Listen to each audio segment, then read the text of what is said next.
Okay, so I'm going to move on now to just give you a few examples of the type of sort of patterns or use cases that we're seeing existing customers and the market in general adopting within Fusion middleware.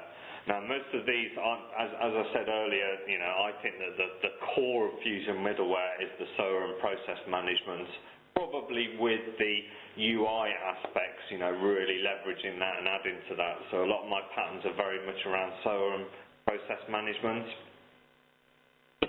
Almost the first steps I'm seeing people taking into middleware is around application integration.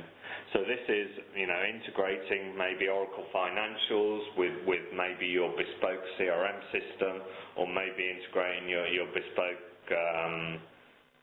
differentiating process that you've written in-house yourself with one of the standard commodity applications from Oracle.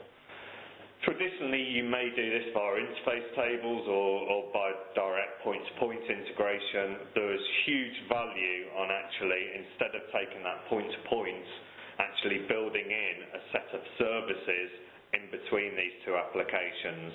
This enables you to have a lot more monitoring and management capabilities of these interfaces, but it also isolates the impact of change.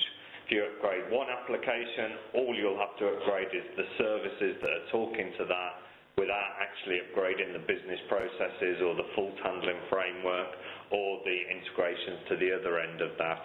But instead of going point to point, you've got more of a model where you've got decoupled integration between systems to really minimize the impact of change, I think, is the key benefit of that. I'm then seeing a lot of organizations have many different screens and applications that individual users are having to use to meet one single task, and this is not acceptable. This has probably grown up over time as new applications have been put in and new acquisitions have occurred. But what a user wants is one main screen where they can do their business task. And SOA and the UI technologies actually support this very well now, of allowing you to surface your processes and data into just one screen and one workspace, one common portal. Then seeing a number of organizations actually building a roadmap of application modernization, where maybe they're running a Oracle Forms application that's very much client-server based, maybe client-server that's been upgraded to web-based but has still got a lot of the client-server principles within it. A lot of applications that are very data-centric, whereby they're just surfacing the data as it's stored in the database, rather than process-centric that are actually fitting in with the way their actual business processes run. Seen a lot of organizations being constrained by their applications. I hear very often this approach that we can't meet the rate of change now that's required on us by the business. Applications are just not flexible enough, or they've grown over years and it's very risky to change these applications. So I'm seeing a lot of organizations start off on a whole program of work really to modernize those applications and to re-architect the way that they are actually working, more aligned with what I've talked about in the first half of this webinar.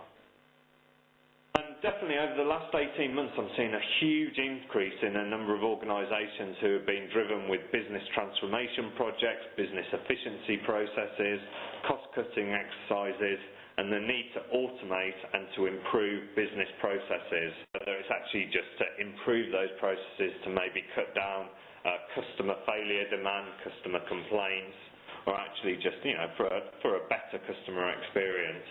So I'm seeing Fusion middleware and SOA especially and BPM used for those instances a lot. So what I'm going to do now is take 4 different customers, one on each of these different patterns, and give you a brief overview of some of the benefits and some of the architecture that they put in place. Each of these 4 examples are built really on this logical model of service-oriented architecture, whereby each of their IT assets, multiple heterogeneous, different protocols, different standards, each of those IT assets are actually converted to work under a set of standards called a set of web service standards. Those APIs are wrapped in services that are made available then to other services and other processes to actually interact with. I've seen a few mistakes with a number of customers who put things like business process management in, but have linked directly to APIs or services embedded within the IT assets, rather than coming up with this layer of services to enable you to say, you know, the bottom layer service will be in that application-specific message protocols, whereas then we'll convert it to a business service, which will enable us to change that at the same pace that our business changes.